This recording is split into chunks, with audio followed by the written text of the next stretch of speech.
Wanti hundinuu akka jalqabaa ta'uu dide.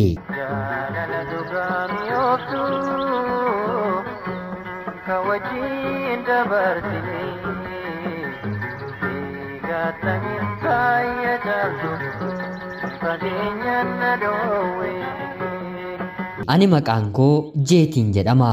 Kanan dhaladhee guddadhee godina Shawaa Kaabaa aanaa Salaalee bakka jedhamu keessatti. Umriin koos barnootaaf akkuma ga'een maatiin kiyyaa ganduma keenyatti mana barnootaa na galchanii hiriyoota koo waliin ganda baadiyyaa keenyaa keessatti barachuun eegale. Anaa umurii waggaa 10 guutuu yookaan immoo kutaa 3ffaa yeroon baradhu waraqaan intala keessan naaf kennaa jedhu dargaggeessa tokko biraa maatii kiyyatti kenname. Abbaan koos waraqata sana akkuma fuudheen yaa intala koo maaliin godhaa? Jaarsa kabajaan nu gaafate kana maal jedheen deebisaa jechuun na gaafate. Yeroo sanatti waa'een waraqataa iyyuu maal akka ta'e hin beeku. Anis abbaa kootiin maal jechuudha waraqanni ergameera jechuuni jedheen yeroon isaan gaafadhu. Heerumaadhaaf namni si barbaadeeraa heerumuu ni barbaaddaayii jechuun na gaafate. Abbaan kiyya wanta natti qoosaa jiru natti fakkaatee maaliin heerumaa anuu barumsa kooyyuu reefin jalqabaa baradheen akka hiriyoota koo bakka guddaa ga'uudha malee ani waan akkasiin barbaadu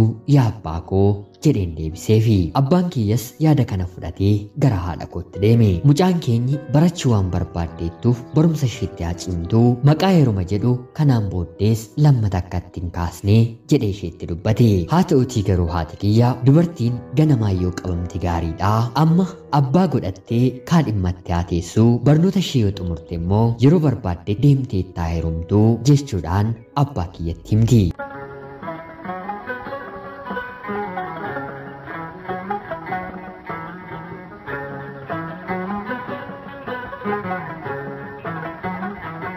Waraqanni sunis fuudhamee akka aadaa naannoo keenyaatti jaarsi sadiinis gara maatii kiyyatti ergamee dargaggeessi sun ammaaf waadaa walii seennee qubeelaa hidhannee barnoota koo yeroon xumuru immoo akka waliin jiraannuuf jaarsi walii galee maatiin koo isaaf na kennani. Akkuma jedhames ani otoo ija koon banatiin kutaa 3 yeroon baradhu dargaggeessa kanaaf na kaadhimmeessanii. Haa ta'utii garuu guyyaa kaadhimummaa kana booddee argaamaafuu dargaggeessa kana nan jibbe. Yeroo na argu fiigee na ari'ee na qabee na dubbisa. Ati kan kootii maaliif na baqattaa? Maatiin keessiin naaf kennaniiroo nan baqateenii jedhees natti dubbata. Haala kanaan kutaa 5ffaan ga'e. Yeroon fageenya irratti isa argu karaa jijjiirradheen deema. Guyyaa tokko akka keessummaatti dhufee maatii koo biratti dhufee na ilaala. Baruma kanas maatiin kiyya bilbila naaf bitanii. Kaadhimaan koo kunis lakkoofsa bilbilaa koo fudhatee yeroo narratti bilbilu guyyaa sana sim kaardii moobaayila kiyya keessaa baaseen afaaniin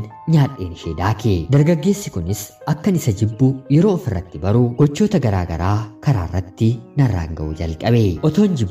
Otoon of jibbuu fuuldura kiyya abaaraa kutaa 7ffaan ga'e. Na butee gara mana isaatti na galchuudhaaf yeroo hedduu yaala. Haa ta'utii garuu wanta kana waan hin beekuuf qofaa kiyyas ta'ee hiriyaan amanne waliin bakka kamiyyuu hin deemu. Haa ta'utii garuu guyyaa tokko karaa irratti na qabee ulee makkataa yookiin immoo shimalaan kan dargaggeessi makkata taphachuun lolatti waliin ba'u guyyaa dubbiin jiraatte qeerroon shawaa gatiittii isaarra kaawwatee kan fincilaaf gadi ba'u qabatee karaa irratti ittiin na reebee daakee caccabsee lafa na kaa'e. Guyyaa sana kaayyoonsaa na fudhatee galuuf ture. Haa ta'utii garuu iyya guddaa naannoo sanatti waan hin dhageessiseef dargaggoonni naannoo sanatti argaman ulee sana harkumaa fuudhanii mucaa dubartii maaliif dhaanta jechuun ittiin isa tumanii. Maatiin kiyyas na arganii baay'ee gadduun abbaan koo mucaa kiyyaa dargaggeessa kanaaf ilaallu jechuun aariidhaan kakaan waadaa keenyaa lamaan keenyaaf wal dhiisne. Kanaan booddees jireenya koof nagaa argadheen tasgabbaa'een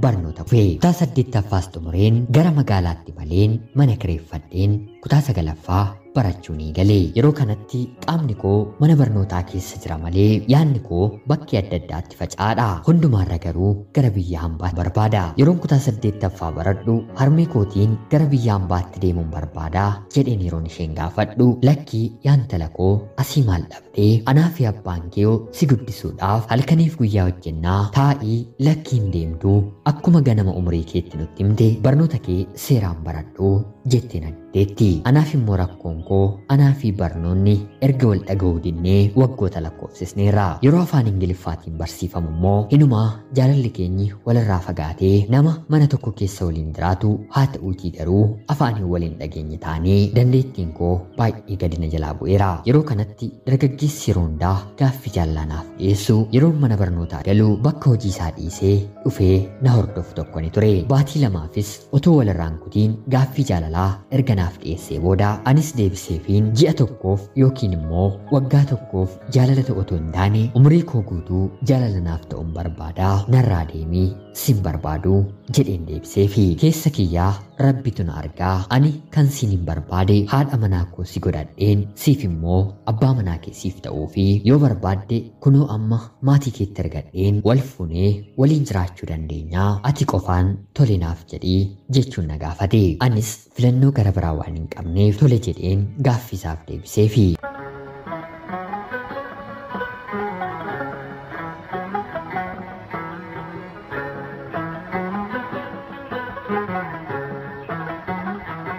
Baatiiwwan muraasas jaalalaan erga waliin dabarsinee booda jaalallee koo kanaatiin akka biyyaan baatti dafee na ergee anis hojjedhee deebi'een maatii kootti argatee akka wal fuun isan gaafadhe. Innis tole jedhee wanta hundumaa dafee naaf raawwatee baasii hundumaa biyya alaatti na erguuf barbaachisu hundumaa naaf guutee gara biyyaan baatti na erge. Nagaadhaanis gara biyyaan baan ga'e. Achi ga'ees ji'a 3 gidduutti baasiiwwan hundumaa natti baasee tokko lama jedheen lakkaa'een isaaf erge. Haa ta'uutii garuu jaalalli keenyi guyyaa kanarra darbuu hin dandeenye. Gara biyyaan baatti na erguu isaatti ni gaabbee haa ta'u qarshii isaa erga narraa fudhatee booda bilbila isaa guutummaa guutuutti narraa cufe. Karaa feesbuukii, karaa teelegiraamii, karaa iimoo fi karaa waatsaappii yeroon bilbiluufis bilbila isaa na jalaan kaasu. Yaalees obboloota isaas gaafadheen haa ta'uutii garuu dhugaa jiru himee na amansiisuu dadhabe. Nama gara biraa waliin jaalala jalqabdeetti naan jedha. Obboloonni isaas nu araarsuuf yaalanii dadhabanii homaa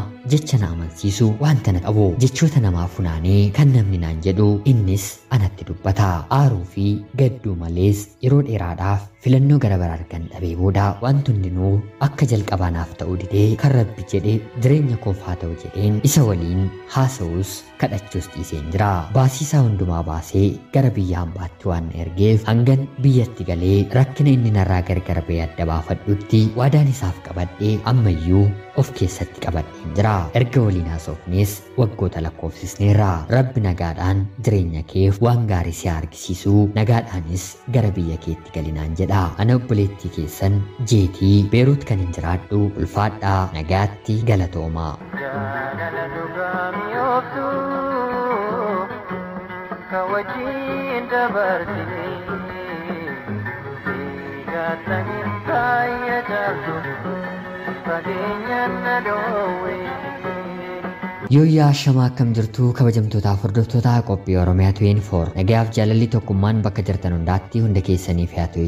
Guyyaa har'aa xalayaa obboleettiin keenyi jeetuu Beeruut Libaanoos irraa nuuf ergite isiniif dukaa akka isinirraa barattaniif hubannoo cimaarraa argattan homaa shakkii tokko illee hin qabu. Obboleettii keenya ergaa kee kana nuuf qooduu keetiif guddaa galatoomi jechaa kabajamtootaaf hordoftoonni qophii Oromiyaa 24 rabbi waan gaarii gara fuuldura isheetti akka ishee argisiisu akka kadhattanii fi maal gochuus gara fuulduraatti akka qabdu yaada keessaniin akka qooddanii fi kabajaan isiniin gaafadha. Qophiin sa'aatii kanaaf isiniif qabadheen dhiyaadhes kana fakkaatti. Hanga yoonaattis na dhaggeeffachaa na waliin waan turtaniif guddaa galatoomaa isiniin jechaa laayikii fi sheer gochuun illee akka na deeggartan kabajaan isiniin gaafadha. Akkanumallee namoonni chaanaalii keenyaaf haaraa taatan anaa dhufuu kun Oromiyaa 24 guyyaa guyyaatiin xalayaa jaalalaa fi seenaa jireenyaa nama barsiisuu bashuu danda'u isiniif qabattee waan dhiyaattuuf isinillee sabskiraayib gochuun maatii keenya argatatanii booddee xalayaa jaalalaa yookiin seenaa jireenyaa nama barsiisuu bashannansiisuu danda'u qabaattan karaa teelegiraamii karaa lakkoofsa bilbilaa kiyyaa duwwaa 937 naaf erguun irratti hirmaachuu ni dandeessu. Qopheessuuf qindeessuun isin waliin kanan ture ani gammachiista shoomeeti. Galgala seenaa nama